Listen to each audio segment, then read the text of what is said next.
There we go. All right, so I'm gonna do a quick version of that speech again. Bottom line is we're a small group.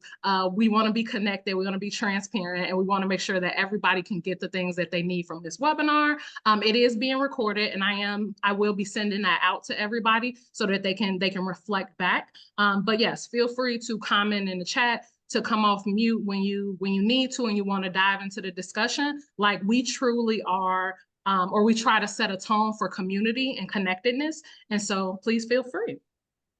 All right. So we're going to jump right in. I'm going to show some slides, but that is not the general setup of today's event. I just want to make sure you all have a visual to support some of the introductions that our speakers are going to make.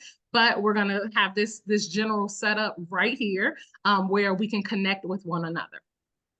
All right. And if people are popping in, then I'll just let them in. So there may be some other faces that you see as we get started.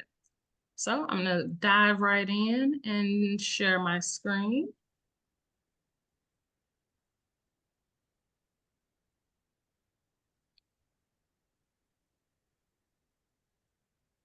All right. So if you didn't know where you were today, you are in the Tackling Limiting Beliefs webinar. I have some fantastic panelists for you, and I'll give them the opportunity to introduce themselves. My name is Lanice Lee, and I am the founder and CEO of Collective Initiatives. Collective Initiatives is the organization that's hosting this event in partnership with the coaches that you have here on your panel. And I'll go into some more of that moving forward. So first, just about the organization. So we are a 501c3. You all saw when you registered that you had the option to donate to the event. And that's why we set it up like that. If people are willing to give, we're happy to have their donations. But if they are not, we do not want to gatekeep this valuable information. And so we did not. So that's why the Eventbrite was set up for donations. So we have a primary mission to foster economic development within Black and Latinx communities. And also social inclusion. And so our vision really is an equitable society where we have Black and Latino folks where they're able to, feel empowered, have a sense of belonging, both within their community and with other ethnic and racial groups that are not, part of that, and that they can have financial freedom and be able to achieve their goals. So that is really the core of what we're trying to do within the organization, but also really focusing on supporting the individual so they can move forward in a way that they feel good about. And for entrepreneurs and small business owners, helping them to develop their businesses so that those can be thriving. And some of that looks like working with the entrepreneurs and coaches that you have on a call here today, and really highlighting the good work that they're doing. But also if there are other organizations or small businesses that need support, just getting their business off the ground and getting going, we offer some of those services as well. Feel free to check out the website later and learn more about our organization. All right, so this is a little about me, just so you know who's moderating this event today. So as I said, my name is Lanice Lee, and I'm the founder and CEO of Collective Initiatives. I am from Inglewood. I'm a proud Inglewood native here in Chicago. And I always use that as an anchor to let you know, like I am with you, right? Like I'm not somebody that grew up in the suburbs and I'm coming back and being like, yeah, this is how we should change things. Nah, like I've seen it firsthand. I also have the alphabet soup behind my name. So I have a bachelor's of psychology, a master's of business administration, and a master's of international management. In terms of my experience, I've worked for about 10 years in the social service space with nonprofits, small businesses, and really social justice organizations. You already know I'm the founder of this fine organization here, but I also do work under my LLC, Presentation is Everything. And lastly, or the last 2 points here, I'm a member of the National Black MBA Association, an entrepreneurship committee. And one of my core values in everything I do and how I lead is holistic health and wellness. And so whether it's career or personal, health, wellness, how you show up, your overall well-being are the things that mean most to me. And I want to lead from that authentic place. So now that you've heard about the organization, you've heard about me, let's talk about these fantastic panelists. So I pass it off to Miss Bettina Jones. Hi, everybody. It's so nice to be in company with you all. I'm a Master Certified Life Coach, and I primarily work with women of color who are in corporate, nonprofit, or small businesses. And the reason why I chose that is because, or why I specialize in that area is because it's connected to me by my story. I work in corporate America. I worked in corporate America. Now I work in academia. And one thing that I've seen is that women of color are overworked. We have high educations, and often when it comes to taking a seat at the table, we're not seen, we're not heard, we're not valued, we're dismissed. And I my mission is to support women in being seen, being heard, finding this inner feeling of self-discovery, freedom, and all their passions. And sometimes that's out of the work. So I am a dog mama, I'm a Black feminist, I'm a rest enthusiast, a foodie, a sci-fi fan, and I'm an East Coaster. So what does that mean? That means that I believe in direct communication, empathetic, but direct. I currently live and reside in Seattle, Washington, which is known for its passive aggressiveness, which is not my thing. I like to support people in a compassionate way. So, and also I will end with access, diversity, and inclusion are extremely important for a better world. And I'll pass it on to the next person.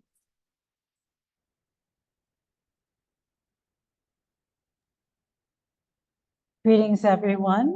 My name is Diane Thomas. I'm a mom, grandmom, an empowered Black woman. And my mission is to, within my power as I am moving about the world, is helping to empower Black people, because I love Black people. We are amazing and we are enough in and of itself. And I think this topic is so timely that we're talking about today, because we need to be reminded of that. We have a lot of things that are tugging at us and making us feel less than a lot of times. And so as a certified high performance coach, my work is to help the clients that I work with, which are, I approach it from a point of view of getting people from where they are to where they want to be, those who are ready to do so, in the areas of clarity, energy, courage, productivity, and influence, so that they are able to live fuller lives of engagement, joy, and confidence. I am originally from the United States Virgin Islands. I am calling myself a digital nomad these days, because I have children on practically both coasts of the US. So I bounce in between them and my grandchildren. And I just really enjoy the opportunity to share, to learn. My values really are around continuous improvement, lifelong learning, and personal responsibility first and foremost. So I am looking forward to a very insightful and engaging time with you today. Hello, everybody. My name is Elliot Brooks. I am a husband to the love of my life since college. I am a father of three that we have. We have one son and two daughters, ages 9, 7, and 2. I'm also privileged to be the lead consultant and founder of the Elliot Brooks Group, which focus is really to bridge the gap between leaders and teams. Personally, from a standpoint of my experience of being on both sides as an employee, but also as an executive. I'm also a pastor, which has given me a different perspective as well of leadership, where I'm leading people who are CEOs of hospitals to someone who's a janitor and someone who doesn't work at all. So I've had the privilege of leading all the way around, from nonprofit to retail to the religious sector. I am focused as an executive coach around team development and leadership development, really helping to help leaders from the executive standpoint with their vision development, their communication, and understanding interpersonal skills. So I'm certified in a personality assessment called the Color Code, in helping bridge the gap between the leader and the team, as well as helping them develop a clear picture for the future. I believe in long-term success, not short-term. So that's what I do. And I'm also a co-author of a book you see on the screen.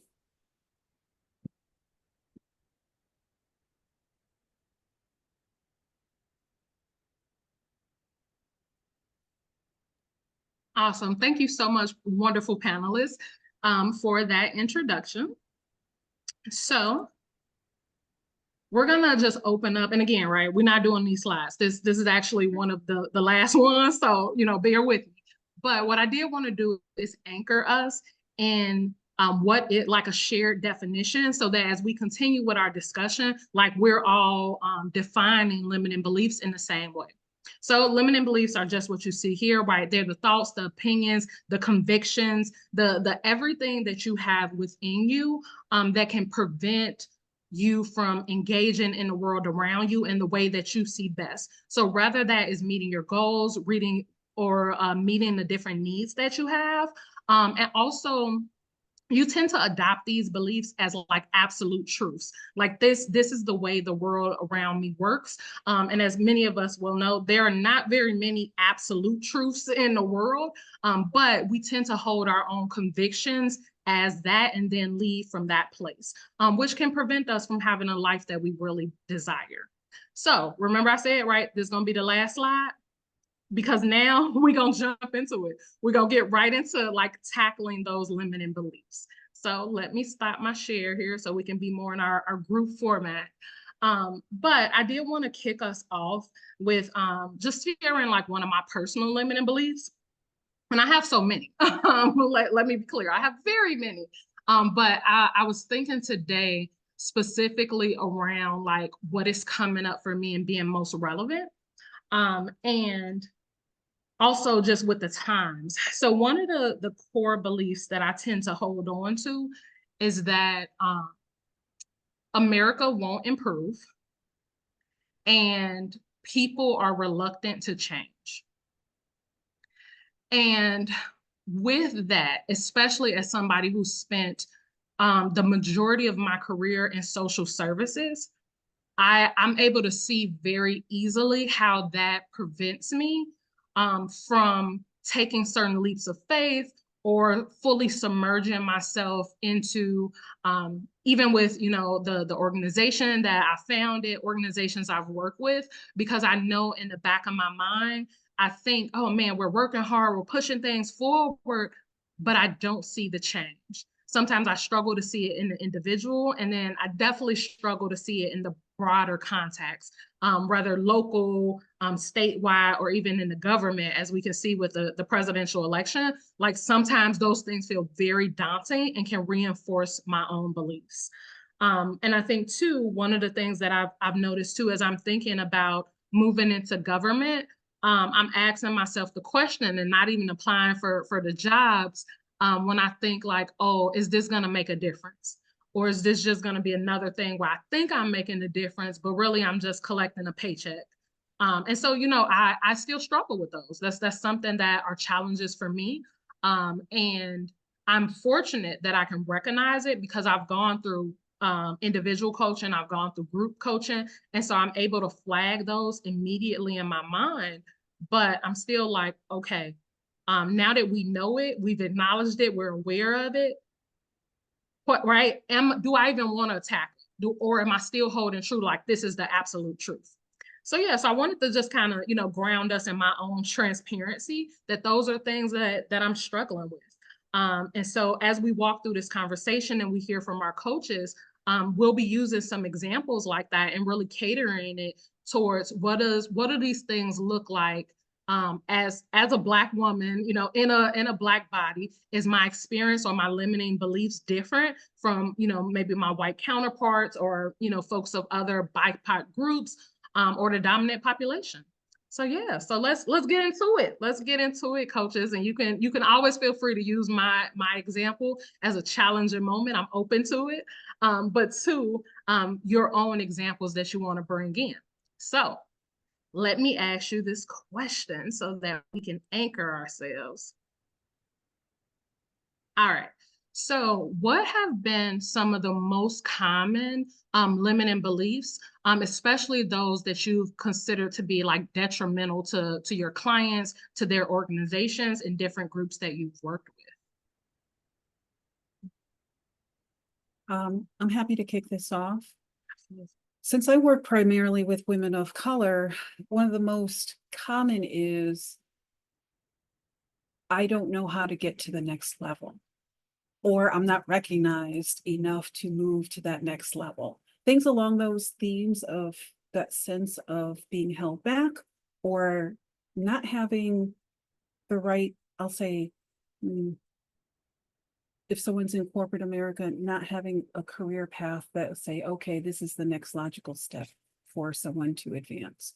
That's one example. But I also feel like something that you touched on, Lenise, that's really important for women of color or for people of color in the BIPOC community. And I'm not saying this does not affect, well, I don't think it does affect people that are non-BIPOC.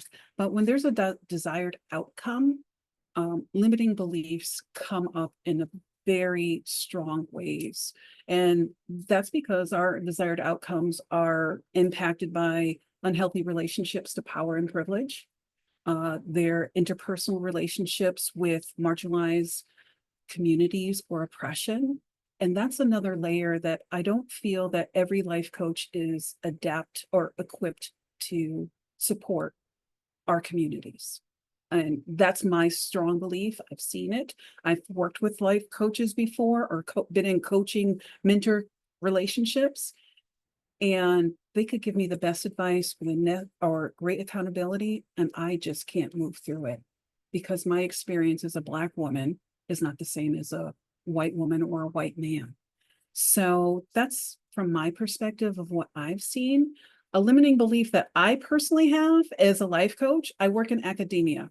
I write communications. I write in other people's voices. I also know that I want to have a thriving coaching business that will allow me to support myself without working in academia. So my limiting belief is, how do I sell? I don't know how to sell that's not in a predatory behavior or making a potential client or group of clients feel like there's scarcity. If they don't sign up now, they're going to miss the boat. I don't believe in that, but that's my limiting belief. How do I find the right framework within myself to move forward and make an S? Because for me to be able to survive and thrive and have an adventurous, full, precious life, I do need to make an income to support myself. So yeah, that's where I'm at. And I Oh, I see love Elliot that. yeah, I see Elliot nodding, so I'm gonna kick it off to him because I think he has something to say. Do for it, because I was ready to pick some of them things apart. You right. Keep me in order. Okay. Yes. Yeah, I'll start off with myself. One of the greatest limiting beliefs that I have that I've had to work through and still working through is just my confidence as a Black man in corporate America, as well as in the religious space as a pastor as well. So one of the things is that as a pastor, a lot of people don't think that pastors lead at the level of people in corporate America. They don't recognize how complex our leadership job is, because we have people from all walks of life in comparisons to just one industry. Another thing when it comes to confidence is just the fact that I really had to learn, and in reality still learning, that I belong. I remember reading the book by Michelle Obama, Becoming, where she talked about when they became, the Obamas went to the White House and she started sitting at these tables, how shocked she were that she belonged. Like, she was smarter than most of these people. She knew things that she just assumed these people knew. And that's what I've been learning myself, is that I really have something to bring to the table from my walk of life and my expertise and intelligence. And that's something that I've had to develop to gain more confidence in what I do as I'm being elevated in multiple spaces at a rate that I just didn't expect to be. From a clientele standpoint, I think the greatest limiting belief that I've experienced with my clients is that strategy and vision doesn't matter. It really is vital to everything you do to actually sit down and put the investment into developing a clear picture for your life, for your family, for your organization, for your corporation. It blows my mind when I sit at tables with CEOs and they are not clear on the vision of the organization.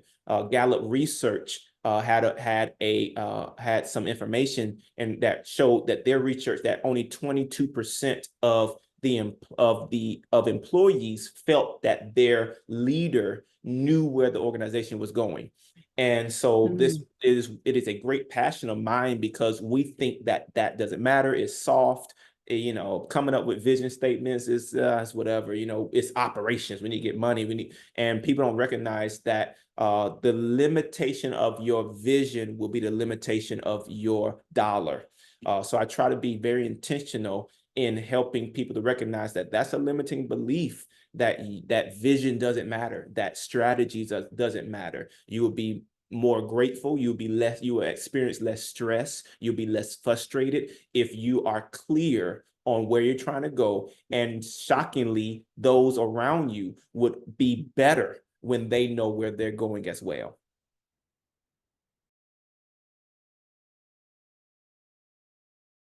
I appreciate that. Thank you, Elliot and Bettina, for sharing. So you thinking about the things that we all share, right? Each of us shared a personal individual belief, and you two identify some limiting beliefs that you've seen with your clients. Thinking about what we just talked about, what would you say, like, what are some thoughts that come to mind when you hear from each of us? You know, the Bettina talking about, you know, the her clients and her ability to like recruit those clients without embodying that scarcity mindset. Elliot talking about his confidence and, you know, even seeing that leadership in these various spaces are also just like a business, right? Except you don't get the luxury of your target client, you know, target audience. You get everybody that kind of pours in. And then me even thinking like changing the world, you know, may be impossible from the individual to the global America. What's some of the things that come to mind when you all hear that?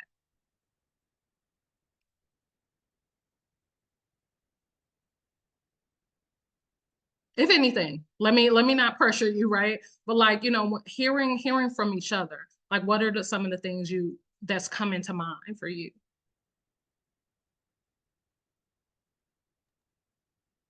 I think just quickly that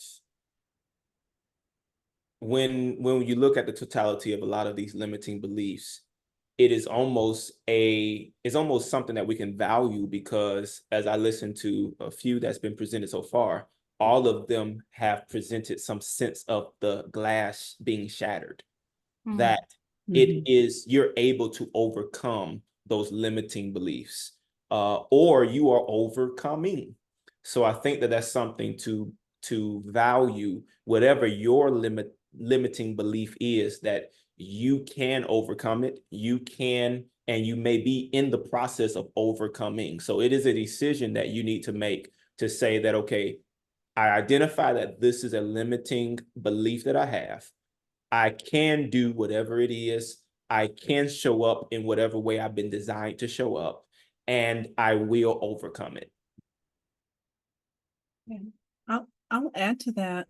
I think it's important too to recognize that we need help. Just simply, I need help. I won't use we. I need help.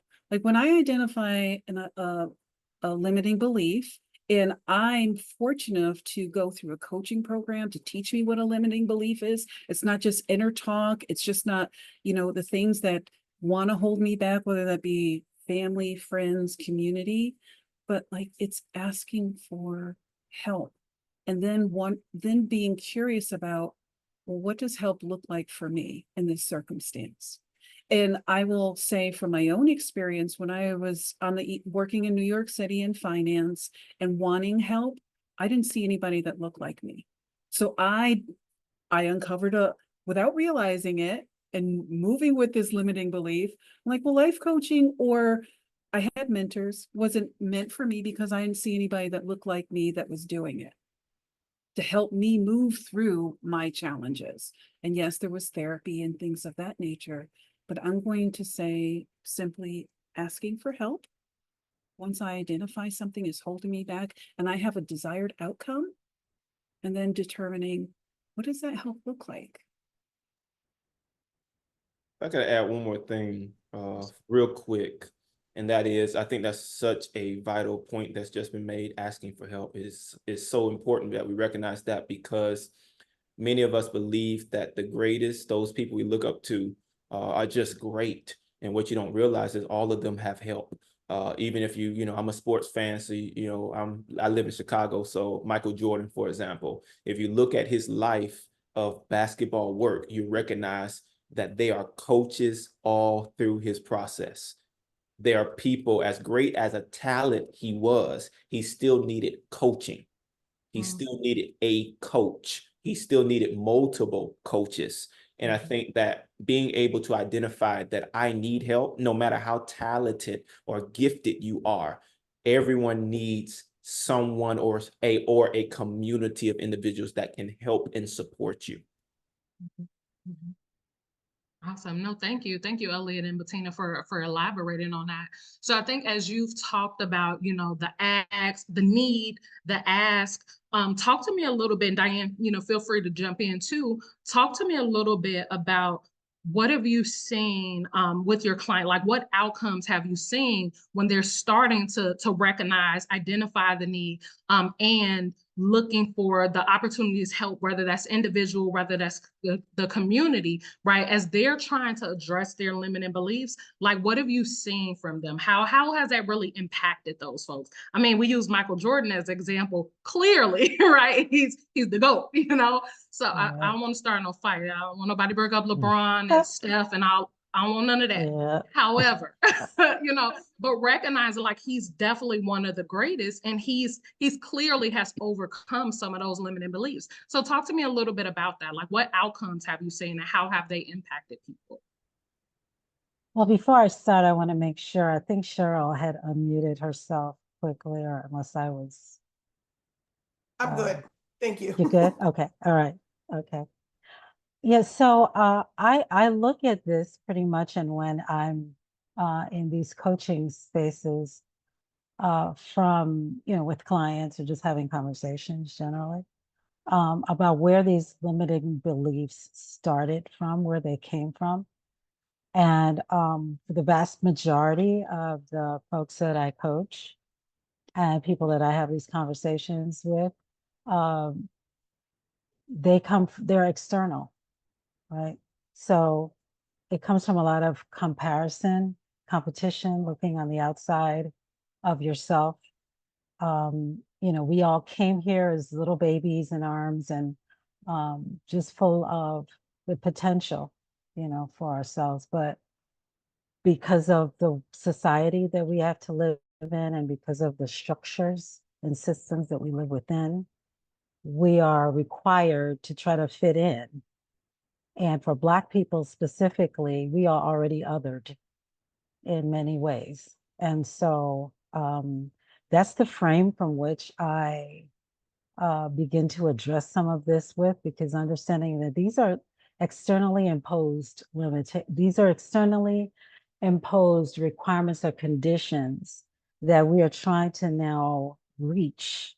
And they're causing us the self-doubt and the frustration and the fear and all of that. So it's artificial in many ways.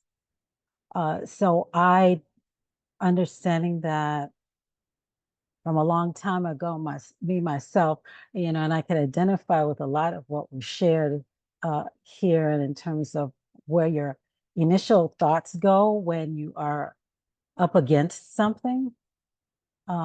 But one of the things I learned from the founder of the Certified High Performance Coaching methodology was when you are in doubt, it really then signals an opportunity for you to level up. So you need to your, as we've been talking about, find the help that you need to find. You need to get yourself educated or training or, whatever other things that you need to do to better equip yourself. So this is what is offered when I'm talking with my clients, because I'm asking them, who are you comparing yourself to? When you are discussing or describing whatever this challenge you're having, there's some sort of competition or some sort of thing you're measuring yourself against. It's artificial. So let's start with that and back into, okay, you're here and you want to go there. If, there was a clean slate and you could do whatever it is you wanted to do, and I was able to provide those tools for you to move through that, what would that look like for you? So I find that once you're able, in the spaces that I've been, once I'm able, because I'm all about, again, empowerment and agency and having people see there is another way to look at this challenge, whatever it is, that alone kind of opens up something else for them. I have a 12-week program that I take people through. So, I can only get them so far in 12 weeks. And they have those tools, of course, to refer to and additional levels if they wanted to coach with me. But initially, I think after those 12 weeks, once people take their power back, because that's really what it is, we've just relinquished so much because we feel, Lenise, as you said, can I actually do this? Can this really happen? And so we just, kind of give it up in many ways. But I think if what I've seen from the work that I've done, just opening that door to what agency can look like, because some people just never considered that. Having that voice, and again, Bettina, you working with women, you understand, we feel so limited in so many ways already, about what, again, in comparing ourselves to our male counterparts or whomever else in workspaces, that we don't use our voices and we feel intimidated, in a lot of these spaces. So whether you're male or female, I think there's benefits to, well, there's actually no other alternative but to take your power back and to make a decision to do so. So that's in terms of results, if you want to call it that, I think that would be how I would sum that up.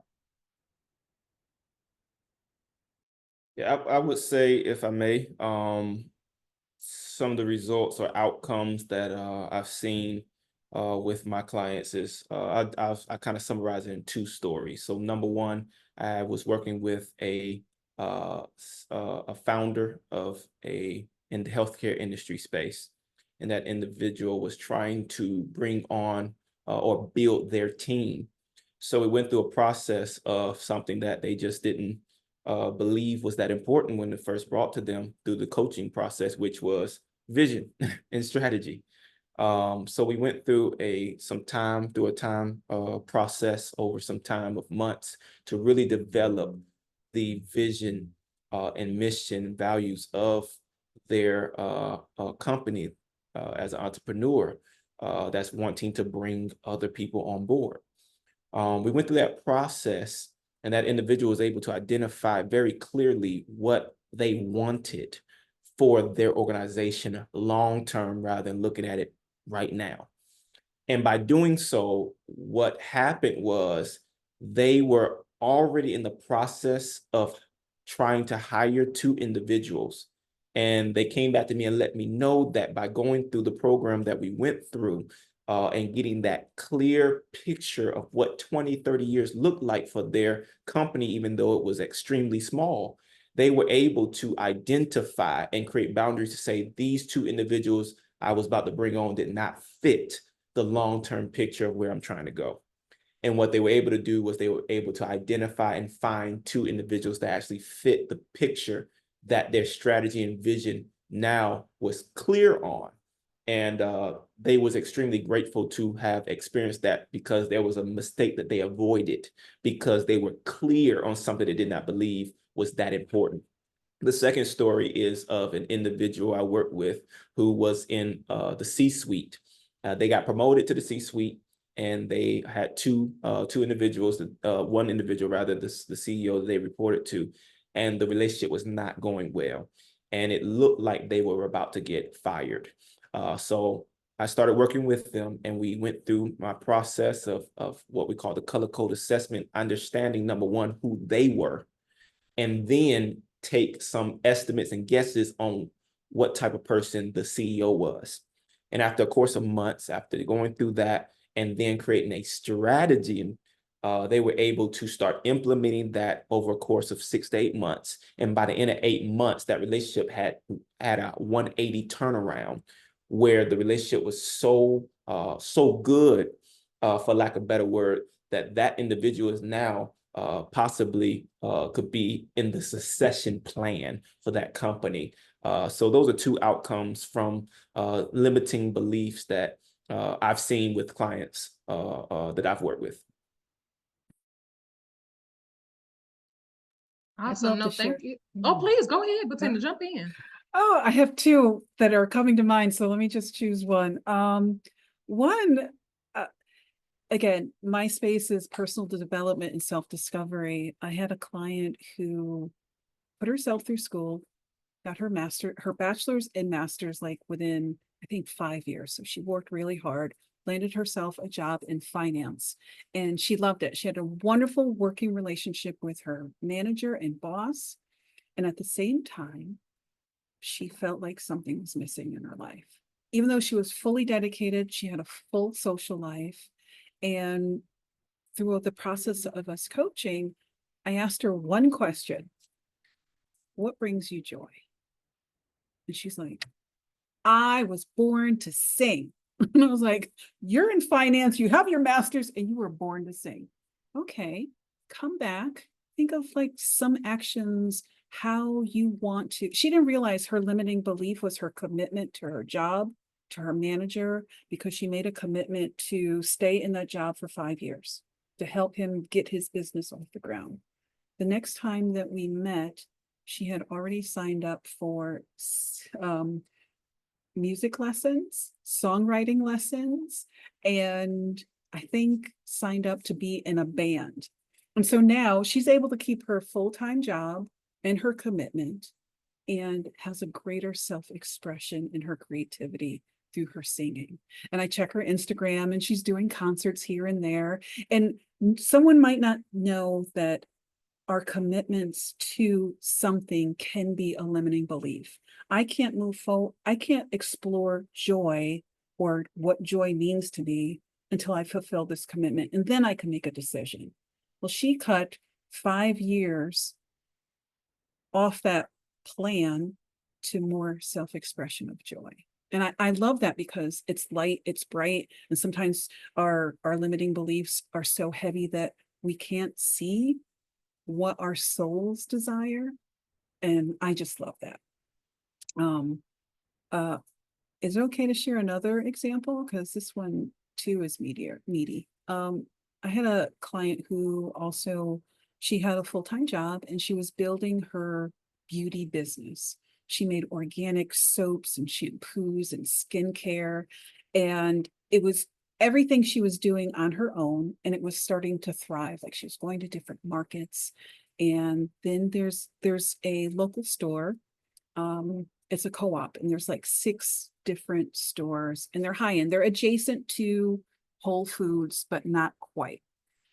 Again, they're local, even though Whole Foods, because Amazon is here in Seattle, is also local.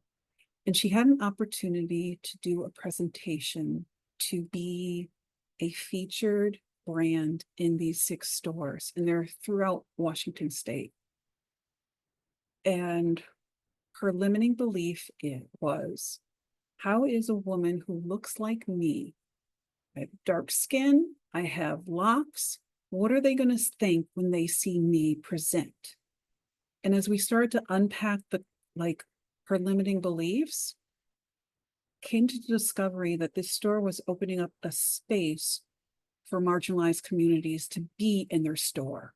So although she had everything they were looking for, she could not get over that sense of oppression, of being different, of not looking at people. And it was through some ACT tools that we started to explore the falsehood that gave her more of a presence and a sense of empowerment and belonging when she presented. And I don't recall if she was able to get in the store, but that's the power of, like, opportunities can fall within an individual's lap to go further to whatever a desired outcome, expand their beauty business, and still be caught in that limiting belief that will stop like that desired outcome, which is to leave her corporate job so that she could do her business full-time and make a living and survive and thrive and still travel and still take care of her children and still everything that she needed. That's the power of a limiting belief. But the opposite is equally as powered when we come to those desired outcomes. And I would even add or expand that out in terms of the opportunity that she had to talk with you, because I think that's one of the things I certainly see within the spaces that I'm in, and just the importance of us taking advantage as Black people of other Black people who can serve in that way as coaches, as mentors, whatever. Goes back to your asking, for help, but actually also understanding that coaching in and of itself has a reputation, I guess, broadly, of being something that's inaccessible to our people. And that's one of the things that I work to do. I have a YouTube channel where I talk about this performance coaching for empowered Black people, and people on us understanding that this is for us too. We belong in all those spaces. This is our birthright as human beings, here to find out how we can best express and showcase who it is we are. But sometimes we need help, and we need to connect with people who look like us, who get it, and understanding that it's for us. You deserve to have that level of guidance, to have that to build that relationship with another person who has some tools or expertise or strategies that can move you along. And so to look for that, recognize you deserve it, and then look for it, and people who look like you is sometimes, I think, one of the things that we overlook, a lot of us, and as people of color, Black people, and can be a limiting belief because we think we don't deserve it, or we can't afford it, or whatever the limiting thought would be around that. So I do want to add that, Bettina, to what you shared. Awesome. Thank you, everyone. Thank you. So I want to just share back some themes that I think I heard from everyone's conversation, is that some of the keys is around that identity piece, recognizing that, some of the external programming has contributed to the way you think. And even if going back to Elliot's example, when he was working with the executive, he started to, or she, they started to believe that that there was this discourse between them and their boss. So whether it was perceived or actual, it was affecting their performance. And that's the same thing I hear coming from both of you, Diane, and Bettina as well, is that, there are these thoughts that come in, and then you make decisions based on those specific thoughts that can be detrimental or harmful to how you perceive forward. So rather that individual, Elliot was referring to, maintain that and then ended up getting fired or ended up leaving the job, where now they're in the succession planning, or the example you used, Bettina, where, this person wasn't even going to take advantage of this opportunity that could have skyrocketed her side hustle business, because she was so, no, the finance person was the other one, but she wouldn't have taken advantage of that opportunity because her own limitations. And even though the woman from finance, being able to say like, no, actually, I truly want to sing. Like this is in my soul. And now I'm going to take the steps out of this finance career to do something different. So really being able to identify the doubt, identify the limiting belief, push out the external factors and kind of hone in on what is your specific strategy so that you can avoid some mistakes. But then more importantly, right, like not just avoid the mistakes, but get on the path that leads you to where you truly want to be. So that's what I think I heard. And so we're going to, you know, kind of this next portion here, talk to our audience, right? You all have heard from, you know, our panelists about some of the things that they've seen, some of the experiences their clients have had. So I want to open the floor to you to be able to, you know, ask any questions. We've shared our limiting beliefs. If you want to share some of those, that's open to you. But let's kind of talk about it. Let's really dive into the community here. Feel free if you don't want to talk, you don't have to, or if you want to put things in the chat, please do. But yeah, let's talk about it. So, you know, I like to drop the question in the chat. So to you audience, what have you heard today, right? What are some of your limiting beliefs that you're tackling or you've, you know, kind of want to start exploring more?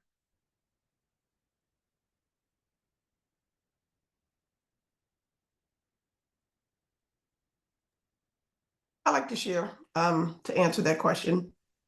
I work for a coaching school. Some of you know who it is, what it is, the name of coaching school that I work for. It's a really big one. And so at some point, I know that I'm going to start my own coaching school because I think it's important to do that. And, you know, I've been saying that I want to do it for years. And now I've realized why I haven't, because I needed to learn more. I needed to know more. And one of the components of my coaching school is that I want to work with women that are incarcerated. And so I want to help them to understand what got them there so that once they go home and once they get out, they would have been able to do some work to help themselves and then to help those in their communities so that they won't be part of that whole big repeating cycle, recidivism. And it's understanding that it takes time to understand what the mission and what the goal and what all those things look like.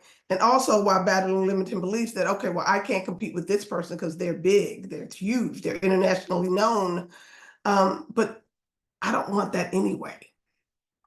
You know, I want to do what I do to help our people who look like us, to learn to be coaches because, you know, like you all have all said, that it's not enough of us. And we need it more than anybody. And so understanding that, okay, yeah, that was a limiting belief, but it gave me the space and the time to really figure out and to look at things a little differently. So yeah, thank you so much for sharing. Thank you, Cheryl. Thank you. Other thoughts, comments? This is a, Oh, go ahead. oh, I just have a quick comment. Cheryl, when you said working with individuals that are incarcerated, I got chills up and down my back, like of excitement for you. So just wanted to share that. I think that's so beautiful. Yeah, that's literally what I was headed towards. Was I was really impressed by that target. That is phenomenal. And I also wanted to share with you, Cheryl, that do what you got to do. Like do not believe that you have to wait. Education and experience is good, but I found in my journey that vision and clarity comes by movement. I've spent a lot of time trying to over-educate myself that I haven't made moves. But one person said to me that I continue to hold within myself is, as long as you wait, how many people needed you? So while I'm waiting to get equipped, how many people have been destined to meet me to help them that still haven't found me because I'm too busy I'm like right now I'm working on a PhD. And it's like, I could have started my company 10 years ago, 15 years ago. And it's only been 5 years. So I just want to encourage you. That is a phenomenal audience to be a conduit of help to and support. Yeah. Go do it. Go do it. If you haven't Yeah. already jumped into it, dive all the way in. Yeah. Thank you. Appreciate that. Yeah, I can definitely, I applaud you, Cheryl, having, in my other career, worked with a nonprofit that serves men who were recovering from substance abuse and worked through the justice system. It is just such an incredible need. And so I'm glad that you have a lane that you want to focus on. And I totally hear you about thinking you don't have enough, you don't know enough. Guilty. Yeah. All counts with that, but it's just important to get moving, as Elliot said, and get started. So I applaud you. Awesome. Other thoughts from any of our other participants? Any limiting beliefs you care to share, or any thoughts you may have had around the content that you've heard today? Hi guys.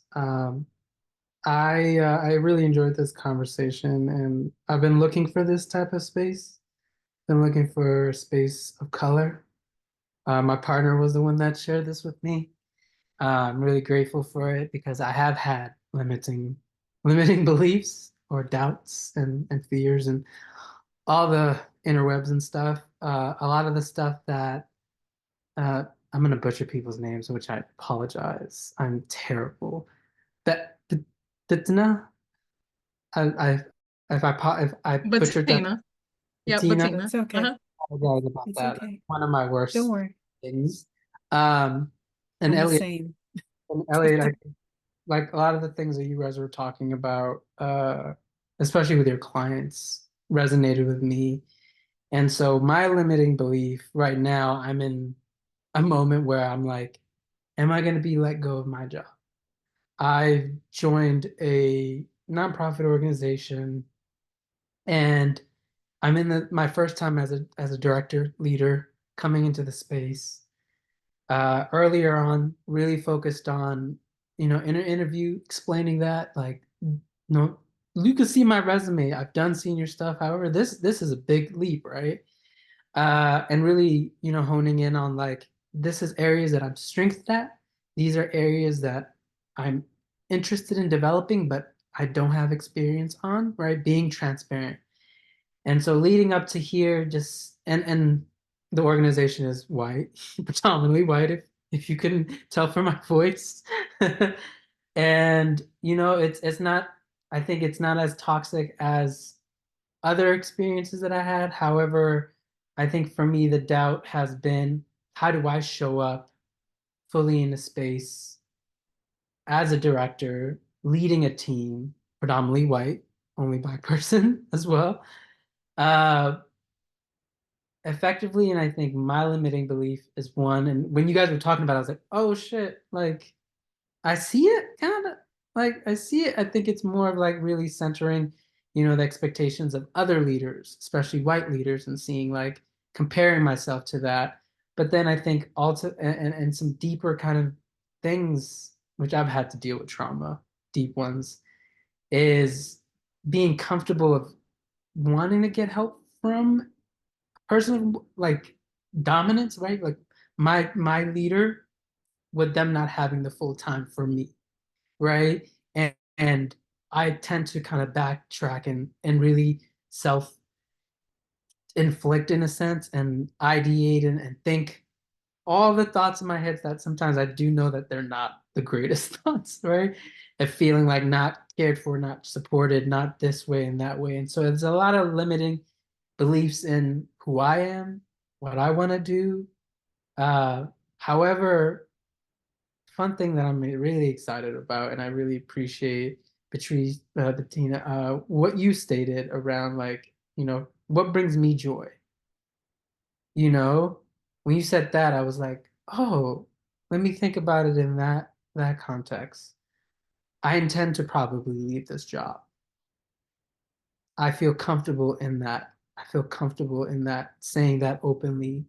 I've been processing it even after having conversations, but I'm excited to start my own business, doing my own photography, web design, marketing. And that excites me. Every day I get up and I look at things, I get excited. It doesn't feel like I'm worried about the fear of like not knowing. I'm excited to chase that.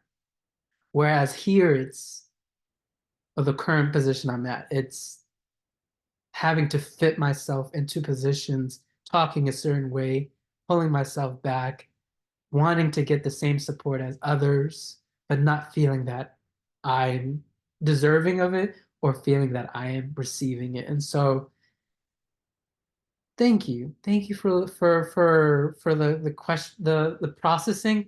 My biggest thing, now that you've heard my thoughts or even just from clients, what are some like next steps within when you find, your joy? When do you find, oh, this is the limiting belief that I have? What are those strategies to really set yourself or equip yourself to practice that? Because one thing I'm going to be honest is I need help and I need work and I need a plan and I'm working on a plan. And sometimes I need to do that repetitive like, process to kind of continue that. And so would love to hear that if you're able to share.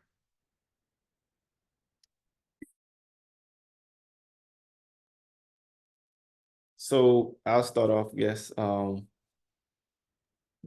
That is so powerful. It's the best way I can come up. That is a powerful observation of yourself, as well as it resonates because that is literally what I've gone through, which caused me to start the company that I started. As I stated earlier, I've been pastoring for years. I've been pastoring longer than you probably think, because a lot of people think I'm younger than what I am, which I guess is a good thing. But I really struggled because I hated what I was doing. And it wasn't because I don't like being a pastor. As I said, I'm still a pastor and I'm still struggling at times. But it was the fact that I felt that there was not a lot of support.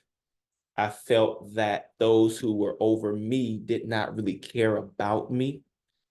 And for me, what I learned with myself and what Benita said, which is literally the same for me, as was that question, what do I love? It reminds me of one of the things that I kind of, what I did, and maybe this helps with the question. One of the things that I did was I started reading about it. So Benita said, find things that you enjoy.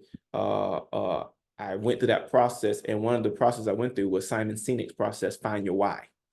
That's something that I recommend you read, Find Your Why by Simon Sinek, and Start with Why by Simon Sinek. And I recognize that I love leading people and I love teams. I love collaboration. At the end of the day, I love community. And the next question was, well, how can I help communities collab better? And that's really what started the Elliott Brooks Group. So my goal, as I shared with my panelists in a separate meeting, I want to eliminate the phrase, I hate my job. That's literally my goal. I want to help leaders and teams, because everybody don't want to be an entrepreneur. So just sharing that to say that I feel you, I've been there, not exactly like you. I cannot resonate to you because I'm not you, but I have had similar situations, which has led me to start with my company that I'm leading now. To answer the question that you raised, number one was I had to shift my environment. What do I mean by that? The friends I had back then are not the friends I have now. And it's not to say that you need new friends. I'm just giving you my experience. What I learned was during the process of trying to start my business, there were too many people around me who was discouraging me because of how safe it was for me to have the job I had. And quite frankly, I still have it because of other things, but I'll be here all day if I explain my whole story. But I learned that a lot of individuals around me were not risk takers and weren't on the journey I was going based off of what I identified that I enjoy and love. So number one, I changed and I started looking for people who were on that journey. One mentor of mine said a long time ago, find people that are at the destination you're trying to get to. And I started to do that. Today, I have a whole different environment of individuals who is almost like when I come over, I did it like, and what's stopping you? The only person I had back then was really just my wife. My wife is still obviously a part of that environment, but now it's like a supporting crew around me. Number two, so first environment. Number two is finding the resources that can help equip you in the space you're trying to go. So you say photography, web design, find individuals in the space, not just the top person, because it's hard to reach the top person, but there may be someone in your city who has been in it 15 years that may be accessible. Start with LinkedIn. I use LinkedIn, so I don't know what you use, but I use LinkedIn. DM, hey, I'm seeking to start my company. I would love to sit down and hear your story. People love to talk about themselves. They may not like, I want to start a company. I want you to help me start my company, or I need to know what you did with your company. But they love, I want to hear about you. And they start to talk about their journey, which helps you to identify some pieces that can be equipping for your journey. So those are two things that I hope are relevant and practical that you can implement. No, those absolutely resonated with me, and big fan of the why. I sometimes get I feel like I ask more whys instead meetings.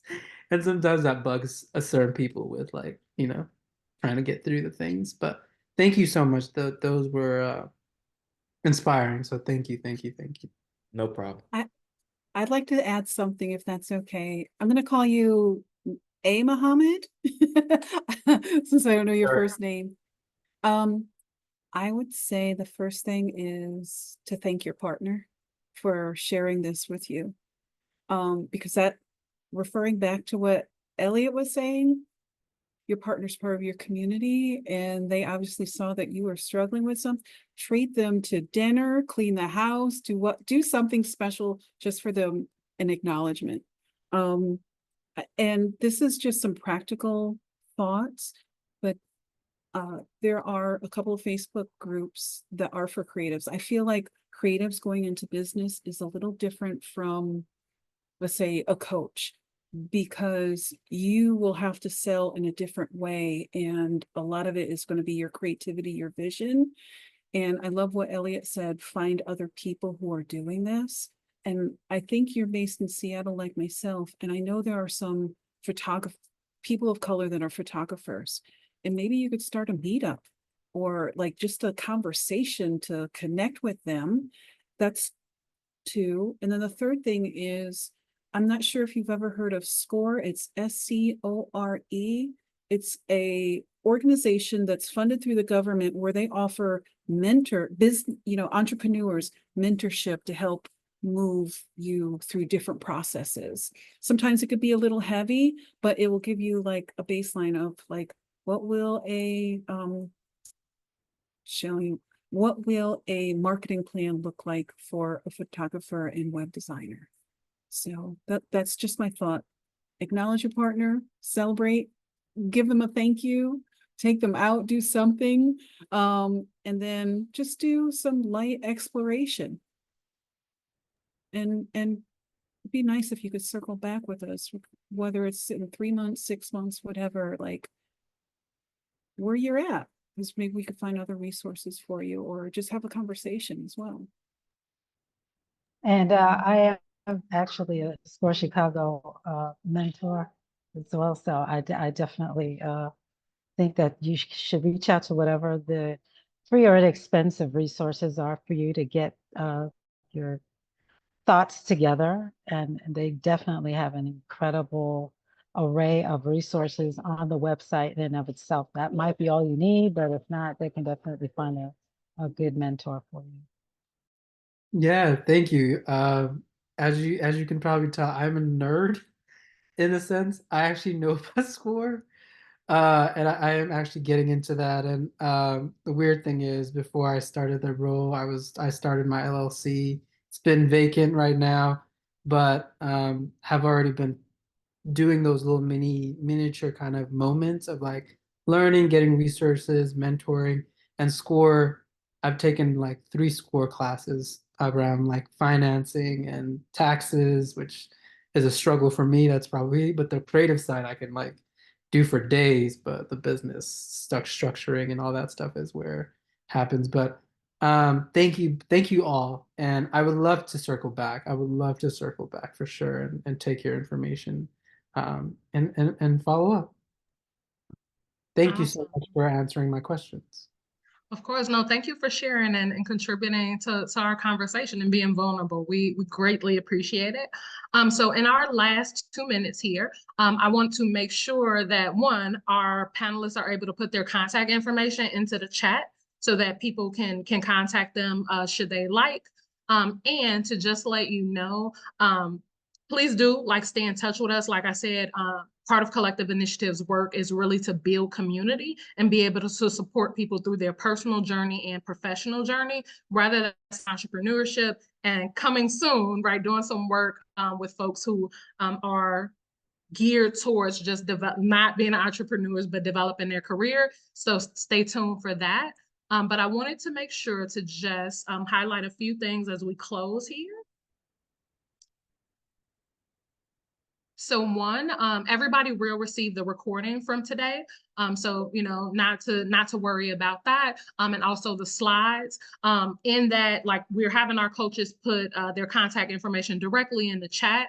But, you know, if you don't gain the chat right now, or if you want to talk to them immediately, you have it. But if not, you will get it when the recording and things come out. Some of the recommendations that you've heard from us today and reference materials, we'll make sure to include those in the closing email or the wrap-up email as well. In addition to, and I'll actually give Diane and Bettina the opportunity to talk about these last couple of pieces here of what they've contributed to like the takeaways. Why don't you begin, Diane? Sure. Well, I just really, again, want to applaud all of you for being here and participating and helping us grow, because I always think it's a two-way street here. So I have a coaching readiness pre-assessment. It's really quick. It's like 2 questions, and I have it set up that way because I think a lot of times we need to get oriented to what this whole process looks like. So I do have that. I believe it's that link there at the bottom. Yep. And then there is also a 1-page productivity sheet. That's what I use with my clients when we get to the productivity piece of our sessions. And it's actually something you can use for every single day, whatever plans you have about projects, people you need to connect with, and things that you need to get done within a particular period of time. It just helps to organize your thoughts, because a lot of times we get inundated with a whole lot, and it's not that we can't do it, but we haven't organized our thoughts around it. So I use it very regularly myself. So that's another thank you that I'm sharing for you all participating today. And Bettina, the last two items that you'll be sharing through when we send out the email. Yes. The first one is the Wheel of Life worksheet. It's really simple. It's actually a wheel with different areas of your life where you could do a little reflection. On my job, right now I'm feeling a number 1 versus a number 8. It just gives you a visual reference of where you may want to employ coaching or mentorship or something, or start asking your questions on how to move or how to shift where you are in that particular area of your life. And then there's an incredible article that was created a few years ago by the Harvard Business Review, and it's Stop Telling Women That They Have Imposter Syndrome. And I'll just share one of my biggest takeaways from there is like, imposter syndrome is an overused and misused term, in my opinion. And this article supports that of like, hey, how about you were never given the right to say, I want to go for a job like this. I'm going to apply, instead of what I've seen, women will look at a job description and I don't have this experience. I have that. I kind of sort of have that. And this will help, again, bring out a little curiosity in your thinking on, is it really imposter syndrome, or is it a limiting belief, or something that society has pushed on an individual and saying, this is not for you, or you better go back and get a greater education, whatever the case may be. But it's an amazing, and it was written by 2 women. So, and I think it also can apply to men as well. So. Awesome. Thank you. Thank you, everyone. So that is it for today. We are concluding our webinar. If you did not, again, so these are actually QR codes to everybody's LinkedIn page. But there's also the information that folks put in the chat, so that you can reach out to us, and please stay connected. And with that, we are going to close for today. So thank you, everyone, for being with us, for sharing your time, and also being vulnerable. We appreciate you, and we look forward to connecting again in the future. Thank you all. Thanks, everyone. Good Thank seeing you. you. Take You're care, Good to see you everybody. all. Bye-bye.